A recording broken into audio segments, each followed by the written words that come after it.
केवल आधा पहर बचा है। सूर्यास्त के बाद वो अश्व अग्नि कुंड में गिरकर स्वाहा हो जाएगा। उस गुफा के भीतर फिर ना रहेगा अश्व और ना होगा अश्वमेध यज्ञ। मुझे पकड़कर भी कुछ नहीं कर पाओगे। ये प्रयास निरर्थक रहेगा। मारना है तो मार दो, कोई भय नहीं है मुझे।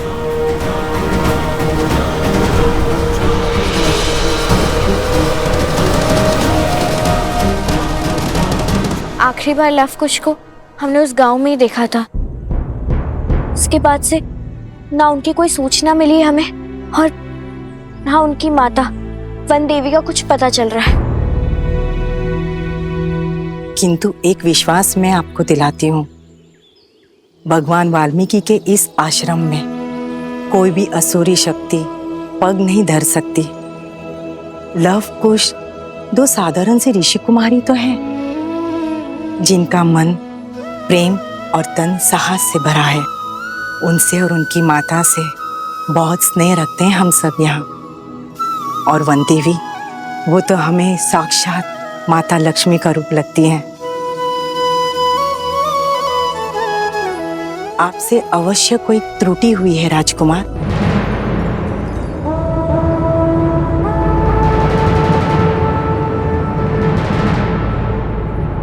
भगवान वाल्मीकि की अनुपस्थिति में मैं यहाँ अयोध्या की परंपरा को धूमिल करने अथवा किसी को भयभीत करने नहीं आया हूँ। हमारा तो धर्म ही है ऋषि मुनियों की सहायता करना, उनकी रक्षा करना। मैं स्वयं भी भगवान वाल्मीकि का हृदय से अत्यंत सम्मान करता हूँ, परंतु उन दोनों बालकों ने जो किया है वो राजद्रोह है।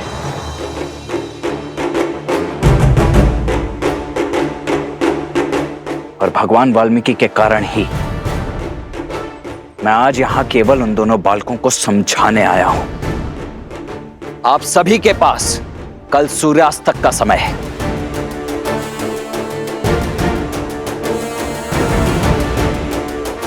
या तो लवकुश को समझाइए, उनकी माता को समझाइए, या इस समस्या का कोई और समाधान खोजिए।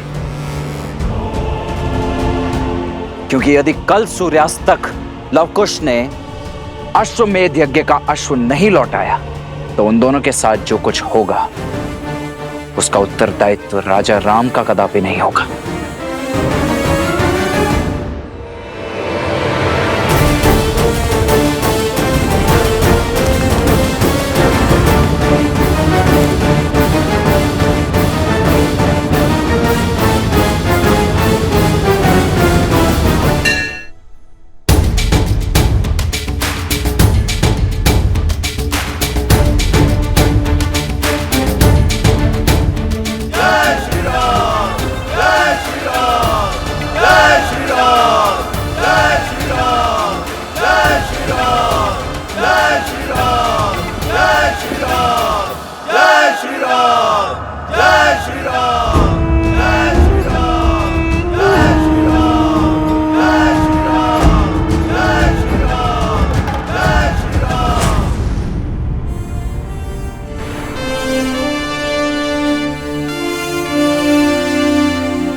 महाराज, मन की शांति पर चिंता का ग्रहण लग गया है। महाराज, एक बहुत ही अशुभ समाचार सुना है हमने। हाँ महाराज, हम तो यहाँ बालकों के उज्जवल भविष्य के लिए, संसार के कल के लिए गुरुकुल बनवा रहे हैं, और वहाँ वो दो उदंडी बालक अयोध्या की सेना को परास्त करने में लगे हैं। हम उनसे अपना अश्व पुनः नहीं ले पा रहे हैं। इस घटना ने हमारी ख्याति को धूमिल कर दिया है प्रभु। कहीं देवता हमसे रुष्ट तो नहीं गए? कहीं अयोध्या के सर कोई आपदा तो नहीं? महाराज, राम राज्य की कल्पना को सत्य बनाने के लिए आपको धनुष उठाना ही होगा महाराज। उन दो बालकों को दंड देना ही होगा।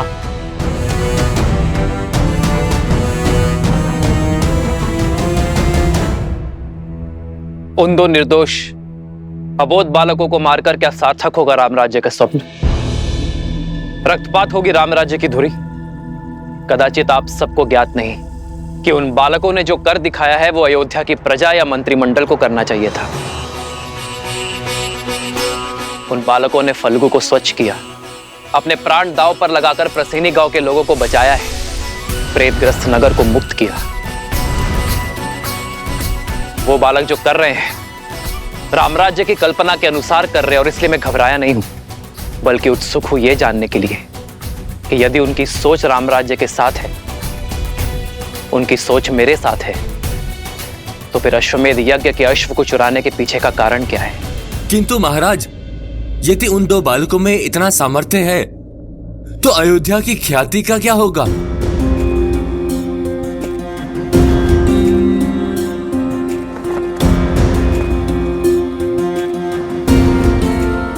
अयोध्या की ख्याति का केवल 2 बालकों के वध में है। मैं जानना चाहता हूं कि आपकी चिंता रामराज्य के लिए है या अपने प्राणों पर आए संकट की है, और वो संकट जो केवल आपका भ्रम है। जो रामराज्य के साथ है उनके मन में चिंता नहीं, कर्म में साहस और धर्म होता है, जो उन 2 बालकों के कर्म में है। और आप चाहते कि मैं आपके संतोष के लिए धनुष उठाकर उन बालकों के प्राण ले लूं, किंतु अयोध्या का राजा होने के नाते, महाराज दशरथ का पुत्र होने के नाते मैं ऐसा नहीं कर सकता। किंतु एक वचन अवश्य देता हूं कि ये राम अपनी अयोध्या पर संकट नहीं आने देगा। ओ रघुकुल रीत सदा चली आई, प्राण जाए पर वचन न जाई।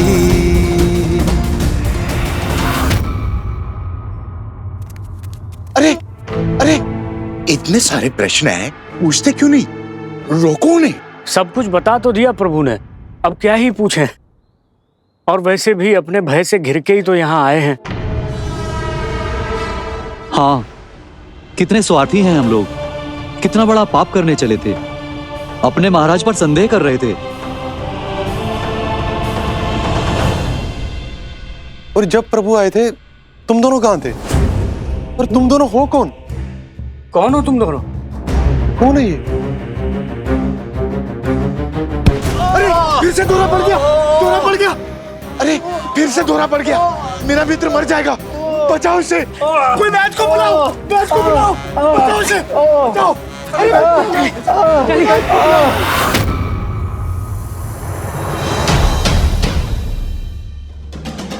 देख के रहे हैं भैया, चलिए वध कर देते हैं इसका।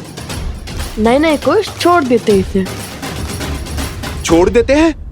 यदि छोड़ दिया तो ये तो पुनः भाग जाएगा। पुनः इसे पकड़ने का समय नहीं है हमारे पास। इसने कहा था ना, बस आधा पहर ही शेष है। यदि अश्व को कुछ हुआ तो फिर अश्वमेध यज्ञ का क्या होगा? लो, बल बुद्धि के ज्ञाता श्री राम के भक्त हनुमान जी से चूक हो गई। कैसी चूक? अभी तो इन्होंने कहा कि इन्होंने अश्वमेध का अश्व कहाँ छुपाया है। अरे कब बताया? अभी तो कहा था इन्होंने, आपने नहीं सुना? मैंने कब बताया?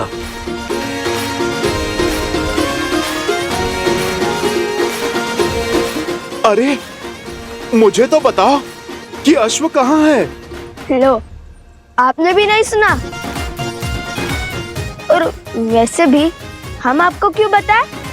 यदि आपने हमसे पहले उस अश्व को अपने संरक्षण में ले लिया तो चलिए भैया चलते हैं। मैंने कब बताया? आत्मविश्वास अच्छा है, अति आत्मविश्वास नहीं। अभी विचार बनकर हंस हंस कर सब बता दिया, अब सब कुछ भूल गए।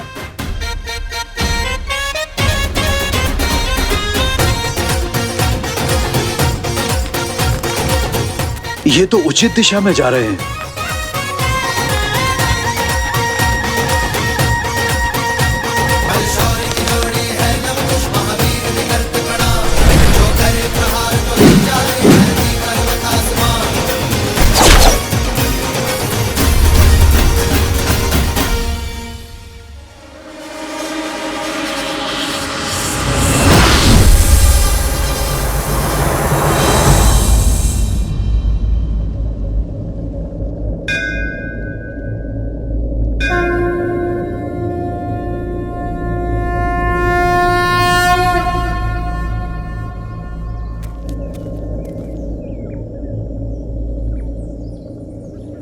कुछ समझ नहीं आया। उस सर्प ने अश्व का मार्ग कब बताया? अभी तक बताया तो नहीं, किंतु अब वो स्वयं हमें वहां तक ले जाएगा। हम दौड़े तो उसी दिशा में थे जिस दिशा में गुफा थी। आपको कैसे पता? जब वो अश्व और गुफा की बात कर रहा था, तब बार बार एक ही जगह पर देख रहा था। उसने देखा और हमने ध्यान दिया, और उसे यही चिंता सता रही है। देख लेना, वो उस स्थान पर अवश्य जाएगा और हम उसका पीछे करेंगे और पकड़ लेंगे। उत्तम, अति उत्तम। जब प्रभु श्री राम को पता चलेगा कि उनके पुत्र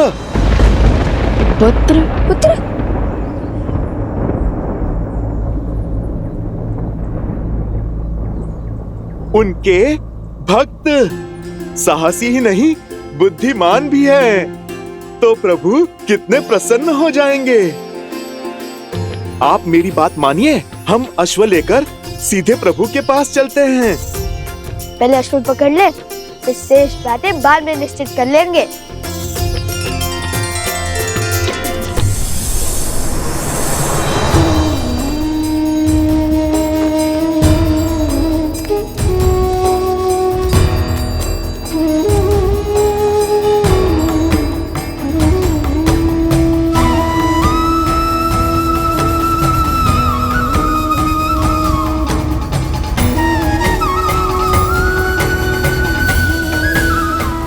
ह्रीं ह्रीं श्रीं त्रिपुर सुंदरीय नमः।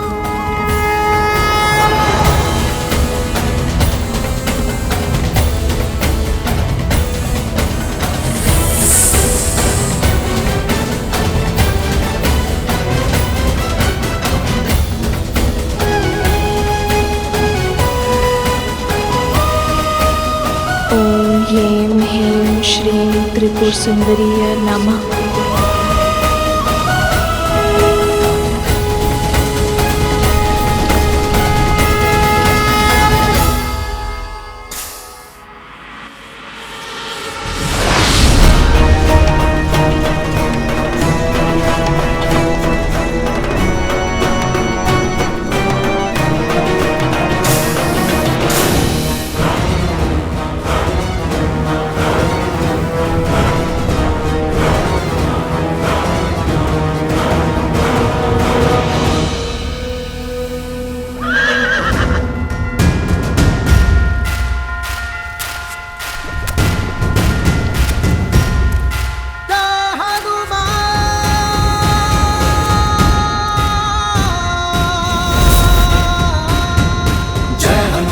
ज्ञान गुण सागर, जय कपीस तिहु लोक उजागर। आपन तेज समारो आपै, तीनों लोक हाथ करै कापै।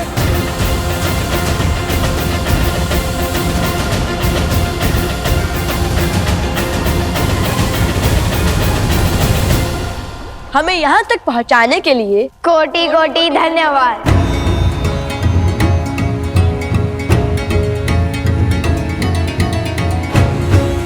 जय श्री राम। राम राम कहो जय श्री राम, दशरथ नंदन राजा राम। राम राम भजते हनुमान, अवध बिहारी राजा राम। ओहो ओहो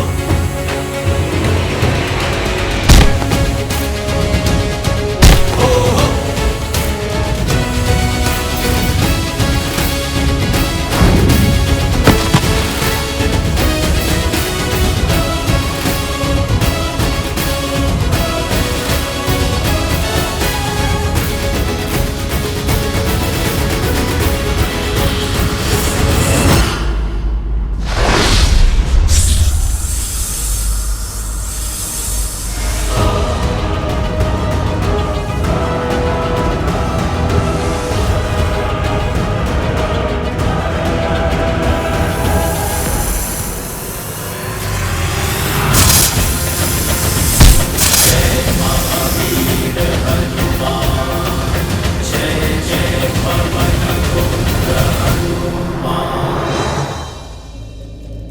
भैया, ऐसे महाबली से कैसे लड़ेंगे? जय जय महाबली।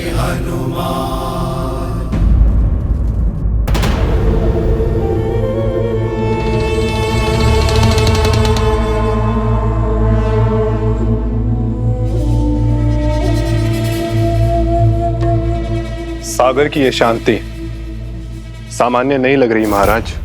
ये विध्वंस से पहले की शांति है बानासुर। कुछ ही क्षण में शुभ समाचार मिल जाएगा।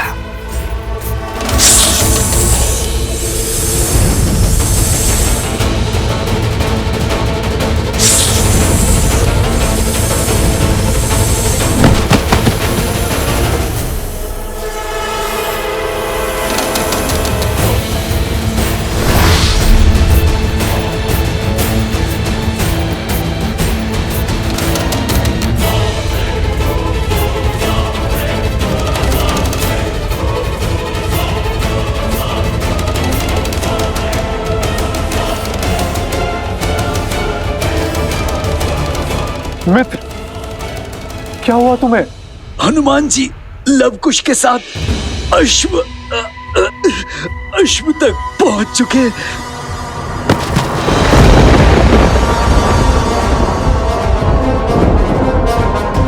मूर्ख, आगे बोलो। और क्या देखा तुमने?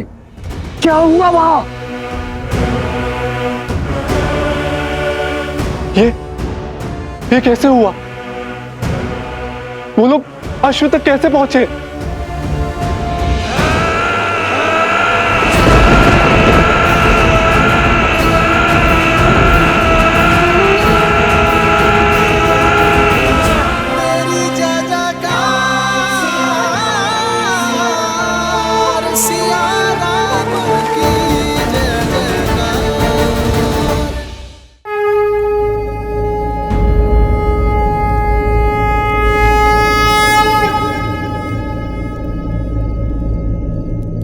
मेरे लवकुश की रक्षा करना माता।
प्रभु,